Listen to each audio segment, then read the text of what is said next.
Est-ce que vous avez des questions ou c'est trop tôt? Vous avez une question? Attendez. Alors, moi j'ai lu que c'est une histoire vraie, inspirée de faits réels. Comment vous l'avez trouvé?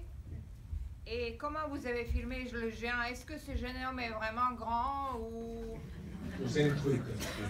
C'est ça? D'accord. Que ha leído que efectivamente ha leído que la historia está basada en hechos verídicos. Entonces, ¿cómo la habéis encontrado esta historia? ¿Cómo habéis decidido contarla? Y segundo, el gigante. Si ha habido trucos, si es grande de verdad. ¿Alguien coge el micro para la sala? Por favor. Bueno, pues esta historia surge hace un montón de años, cuando yo era pequeño, y fui al Museo San Telmo de San Sebastián. Y en el Museo de San Telmo hay unas pertenencias del gigante, una silla enorme, unos zapatos, un sombrero. Y bueno, yo me quedé fascinado con el personaje y muchos años más tarde pues decidimos hacer la película. La historia es más larga, pero la voy a dejar un poco ahí. Quand il était tout petit, au musée San Telmo de San Sebastián, il a visité ce musée. Et là-bas, il y avait quelques trucs qui avaient appartenu à ces géants. Y por tanto, es real. O sea, el personaje es real. Pero sí que es verdad que hay elementos en la historia que no son verdaderos. Hay una mezcla entre cosas ficcionadas, o sea, cosas inventadas y cosas que realmente sucedieron. Realmente hubo un momento clave en la película y fue en la fase de preproducción cuando a la gente le decíamos que íbamos a hacer una película sobre el gigante de Alto. Para nuestra sorpresa, la mayoría de la gente pensaba que era un personaje mitológico. Es decir, nosotros teníamos muy claro que era un personaje real, pero mucha gente pensaba que nunca existió. Y claro, al principio fue un poco shock para nosotros, pero luego nos dimos cuenta que había un material muy interesante, porque podíamos hablar sobre cosas tan interesantes como cuando una persona real se convierte en mito, por qué elegimos crear estos mitos, cómo también se va creando unas historias y se van deformando esas historias y un montón de cosas más. Y la propia película es lo que hace, partiendo de unos elementos reales, crea, por decirlo de una forma, un mito nuevo. Donc le personnage est réel, mais il y a des éléments de fiction dans ce film-là. Il dit qu'il y a eu un moment clé, au moment de la pré-production du film, parce que pour eux, le personnage était réel, donc véridique et tout, mais quand il parlait à des gens, les gens avaient une idée mythologique de ce personnage. Ya voy a acabar una última cosa. ¿Y qué es real? Pues es real que era una persona normal en estatura hasta los 20 años, empezó a crecer, es real que conoció Europa, a los reyes y las reinas más importantes de su época, incluso no está en la película, pero conoció a la reina Victoria de Inglaterra, que era la persona más importante del mundo. Es verdad que le quisieron juntar con una chica gigante, es verdad, bueno, hay muchas cosas que son verdad, y lo que es más mentira es la relación que tuvo con su hermano, que realmente nunca supimos cómo fue, y es un poco la clave de la película, ¿no? La relación entre esos dos hermanos. Y luego hay otras cosas que nos parecían, ¿o es mentira o no? Es algo que está ahí. Es ficción. Es ficción, eso es. Y luego hay otro terreno que nos parecía muy interesante, que es el terreno que está ahí, que no es ni verdad ni mentira, que es el tema de los rumores. Y hay, por ejemplo, hay cosas como lo de los huesos, que mucha gente piensa que esos huesos es verdad que desaparecieron, o sea, nunca aparecieron, alguien los quitó de ahí o los robó, pero no se sabe muy bien qué pasó. Y mucha gente cree que se los llevaron a un museo de Inglaterra, aunque un antropólogo muy famoso en el País Vasco está convencido que están en el Museo del Hombre de París. Porque es de la misma época y la misma altura. Entonces es como algo raro. Y mañana vamos a ir a investigar. Hemos puesto un hotel al lado. Oui, oui. Donc, qu'est-ce qui est vrai dans l'histoire qu'ils ont racontée? Qu'il était une personne tout à fait normale jusqu'à l'âge de 20 ans où il a commencé à grandir de manière phénoménale. qu'il a parcouru l'Europe, qu'il a connu des personnes très, très importantes, des rois, des reines, notamment, c'est pas dans le film, la reine Victoria d'Angleterre, qui était le personnage le plus important au monde à l'époque. C'est vrai aussi qu'ils ont essayé de le mettre ensemble avec une femme géante aussi.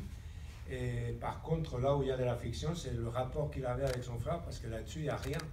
Et ils n'ont rien trouvé. Ensuite, il y a un autre thème qui est présent dans les films, c'est l'histoire des rumeurs, c'est-à-dire les rumeurs sur les os. Est-ce que ces os ont disparu vraiment? Est-ce qu'ils ont été volés? On ne sait rien, il y a plusieurs théories. Et l'anthropologue a dit qu'ils peuvent se trouver dans un musée en Angleterre. Et notre anthropologue dit qu'ils peuvent se trouver ici, à côté, au musée de l'Homme. Et d'ailleurs, demain, ils vont aller enquêter pour voir si c'est vrai ou pas. Et peut-être il y a un autre film là qui va la historia del gigante, como hicimos el gigante, bueno, pues no hay una persona que mida 2,42, que sea actor, buen actor y que además sepa euskera. Lo rastreamos, pero no hay. Entonces había distintas opciones y la que nos convenció fue la de coger un actor que nos gustaba, que además tenía un físico muy especial como Eneko Sagardoy. Él tiene unos rasgos muy profundos, diríamos que por momentos agresivos. Entonces eso era una buena base, digamos, para a partir de ahí crear el gigante, que además tenía que ser un gigante realista, no es un gigante de fantasía, tiene que ser un gigante que impacte al espectador la primera vez que le ve, pero luego poco a poco se vaya acostumbrando y se vaya olvidando, porque es la historia de un señor alto, ¿no?, que tiene una enfermedad. Y fue una combinación de muchas cosas. Obviamente, la primera, el gran trabajo de Eneko Sagardoy, el hacernos creer que detrás de todos esos trucos existe un gigante, la forma de moverse, la forma de hablar, y por un lado sin él no sería posible, pero él se basó mucho también en otra persona que estuvo en nuestro rodaje, que es Saad Kaiche, que hizo de doble, es un señor de 2,32, faltan 10 centímetros para llegar a los 2,42, y ahí las manos que vemos, las uñas, las espaldas, la rodilla, planos generales de la espalda, ahí está Saad Kaiche.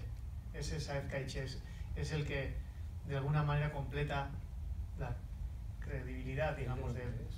Es argelino. Bueno, primero felicidades por la película. La verdad es que, bueno, yo estudio cine aquí en París y ver el cine que se hace en España, un cine, la verdad, de tanta calidad, es siempre alentador. Y precisamente porque estudio cine aquí, mi pregunta es un poco más técnica sobre producción. ¿Qué parte de producción es pública en España, por ejemplo, para vuestra película, y qué parte es privada? Porque creo que es bastante diferente por lo menos la idea que yo tengo es bastante diferente a lo que pasa en Francia. Et donc c'est une question qui s'adresse aux producteurs. Il faudrait connaître quelle est la part de production ou de financement, si je comprends bien, public et des financements privés dans le budget de ce film.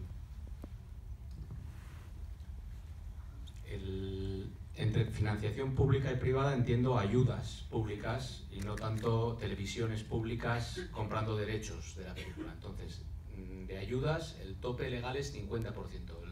El 50% del presupuesto se puede financiar con ayudas públicas, no más. Al ser la película en euskera, elevan ese 50 hasta un 60%. Entonces es un 10% más. Ese es el tope que podemos financiar con ayudas públicas. El resto, preventa de derechos de televisión, ventas internacionales, adelantos, etcétera, etcétera, inversión. Y dentro de ese 60% de ayudas públicas, o 50%, está también las desgravaciones fiscales, que es algo que una herramienta nueva que ha salido hace unos años, que en otros países se lleva aplicando mucho tiempo, y es que de todo el dinero que gastas, una parte la recuperas de vuelta, por simplificar un poquito el mecanismo, pero no más de un 60 o un 50, dependiendo del idioma en el que esté rodado. Felicitaciones por esa hermosa película. Una curiosidad, no sé si es simplemente especulación ya como espectador o hay algo en ustedes al querer contar la historia sobre el ser vasco. Uno ve en la historia el partir o no partir, el ser o no ser y qué gana, conversan sobre la adaptación como virtud o como castigo. Entonces, ¿son simplemente elementos narrativos o hay una posición pues, con la nacionalidad On parle de l'adaptation, par exemple, en tant que vertu ou en tant que punition.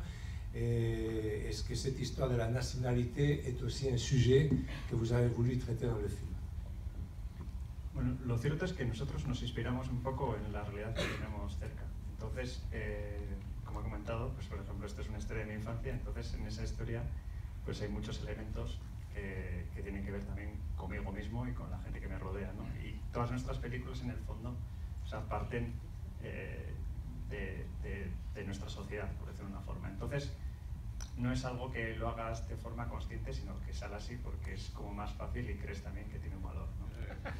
Pero lo cierto es que la película se presta a este tipo de interpretaciones, porque hay unos personajes, un personaje que ante unos cambios se quiere adaptar, mientras que hay otro que no quiere adaptarse, ¿no?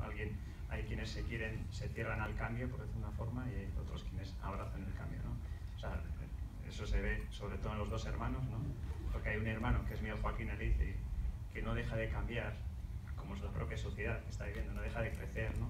Pero le gustaría pararlo, mientras que su hermano está justo en el lado contrario, ¿no? Y se ve también en las guerras carlistas y en un montón de elementos, ¿no? Es un momento importante para nosotros, bueno, para todo el mundo, es el momento en el siglo XIX donde de repente hay un conflicto entre lo nuevo y lo viejo y nos interesaba mostrar. La historia que quisiste representar con el lobo. Donc elle a bien aimé les images, les couleurs, la photo de ces films-là, mais elle a une question très précise avec le petit loup au début du film et les loups à la fin. Est-ce qu'il y a un symbole? Qu'est-ce que vous avez voulu refléter avec ça? Bueno, yo responderé digamos, a lo que es la pregunta, y luego John debemos contar una pequeña historia al respecto porque le gusta hacerla con esto. Pero básicamente nos gusta jugar.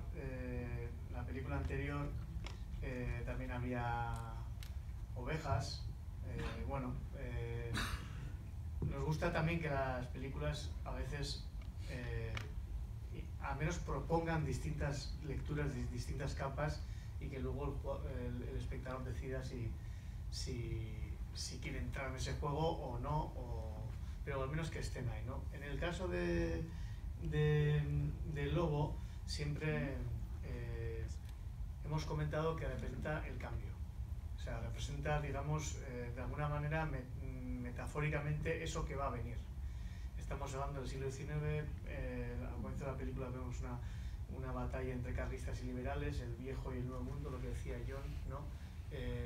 Esa tensión constante en lo que quieres tener y retener para siempre contra lo que otros quieren, que es cambiarlo, ¿no? Pero el cambio está ahí, y no es solo del siglo XIX, el tema del cambio es eterno. Eso, hoy en día más que nunca, ¿no? Esto que das por seguro al día siguiente ya no lo es. Y nos gustaba de alguna manera, bueno, apuntar ese lobo, como ya vemos que hay los dos personajes, uno se acerca al cachorro y el otro se aleja de alguna manera, ¿no? Como uno abraza de alguna manera eso que va a venir y el otro pues siente pavor, no quiere saber nada de eso, ¿no? Y al final de la película vemos un lobo ya crecido, no es el mismo lobo, que podría serlo también, ¿por qué no? Pero bueno, de alguna manera ese cambio ya está consagrado, ya está ahí, ya ha venido, ya hemos visto que en toda su odisea pues han tenido que vivir distintas etapas, y ante ese cambio que está ahí, vemos que los dos hermanos, uno que representaba, digamos, la adaptabilidad al cambio y el otro más el rollo más conservador, pues de alguna manera se abrazan y se fusionan, como si fueran una especie de entidad única. No sé si me explico. como si uno no pudiera ser totalmente conservador o totalmente moderno, ¿no? O sea, la persona tiene como distintas caras. Igual en una fase yo puedo ser moderno, puedo adaptarme a esto, pero a la vez puedo ser muy conservador en otras cosas, ¿no? Y nos gustaba fusionar, digamos, nos gustaba jugar un poquito con la entidad, como si los dos fueran una especie de uno. Y el lobo es testigo, digamos, de esa fusión, de alguna manera. Bueno, dans des films qu'ils ont fait avant, il y avait des éléments aussi, des animaux comme des brévis, non? Il y avait des moutons. Et ils aiment bien proposer différentes couches, différentes possibilités de lecture et laisser après que les spectateurs, laisser aux spectateurs le choix de dans quelles histoires ils rentrent et dans quelles histoires ils ne rentrent pas. Le loup, de manière métaphorique, représente le changement. No, Aitor se avergüenza, te lo cuento yo, no, de hecho es una cosa mía. No, yo decía que en nuestra película anterior había una oveja y estábamos muy contentos con Loreak y estaba todo muy bien, pero hubo un momento que estábamos un poco ya hartos de la peli. Entonces, pues creamos en esta peli un lobo para que se comiese a la oveja. Me la despedido. Y ahora en la próxima vamos a poner un cazador para que... Donc dans le film qu'ils avaient fait avant, qu'on avait passé nous aussi qui s'appelait Loreak, il y avait un mouton. Et au bout d'un moment, ils en avaient marre de ce film-là et ils ont décidé de mettre donc ce loup pour qu'il bouffe le pauvre mouton. Et dans le film suivant, ils mettront un chasseur qui va tuer les loups et puis voilà quoi. Le sujet du film qui l'a frappé, c'est l'histoire de l'argent. Est-ce que c'est une fiction? Est-ce qu'il y a des éléments historiques dans cette histoire-là? Et l'héritage aussi. Bueno, uno de los temas, no quizás el más importante de la película, pero sí que está de trasfondo el tema de la mercantilización, ¿no? Como de repente pues, se hace como negocio de todo, y sobre todo en estos momentos, y parece como que hoy ya tenemos otros parámetros éticos, pero en ese momento parece como que todo vale. Là, tout était possible. Et cette histoire de l'argent, bon, au début, c'est plutôt l'absence d'argent qui compte. Et au fur et à mesure qu'il commence à avoir de l'argent, Martin va penser qu'il peut, bon, il se permet des caprices. Entonces hay parte real, porque sí que hay un misterio con el dinero del personaje. Entonces nuevamente se mezcla la ficción con elementos de la realidad, incluso los rumores, porque no está muy claro, un poco pendientes. Nos dicen, nosotros no hemos visto nada de dinero, siempre hemos sido muy pobres, aquí no ha habido nada de dinero. Pero claro, ya han pasado muchos años también. Y tampoco lo express. Eso tú. Non, l'histoire des voleurs, c'est la fiction. Et ensuite, qu'il a eu des problèmes d'argent, ça c'est vrai, et qu'il a même écrit pour essayer d'avoir moins d'impôts, etc. Que quand il est mort, il y a eu de l'argent, beaucoup d'argent en héritage. Mais là aussi, il y a les rumeurs qui viennent se mêler à ça, parce que c'est pas totalement historique. On dit que, et ensuite, il dit que ses descendants, quand ils ont parlé avec eux, ils disent nous on est pauvres, on n'a pas d'argent, on n'a pas vu un sou de tout ça. Donc, allez savoir. Ça c'est moi qui dis. Que ça, je n'ai pas dit, il a dit tout à l'heure que ça c'est un film d'homme. Mais qu'ils avaient fait avant 2 films de femmes. Je l'ai dit tout à l'heure. Oui, Une dernière question. ¿El juego quedó? ¿Cómo quedó el juego? Ahora vamos al juego. 1-0. Ah, no, el fútbol. Es el sorteo. Ahora vamos a hacer el sorteo. Mettons un tir au sort. Vous avez eu tous. Vous voulez savoir les résultats, c'est ça? L'Espagne a gagné. Et on fait le tirage au sort pour le voyage à Barcelone, vous voulez bien? Oui. On fait. Vous nous passez le. Eva, ils savent qu'ils doivent passer le. Oui, il est parti. Oui. Il est là.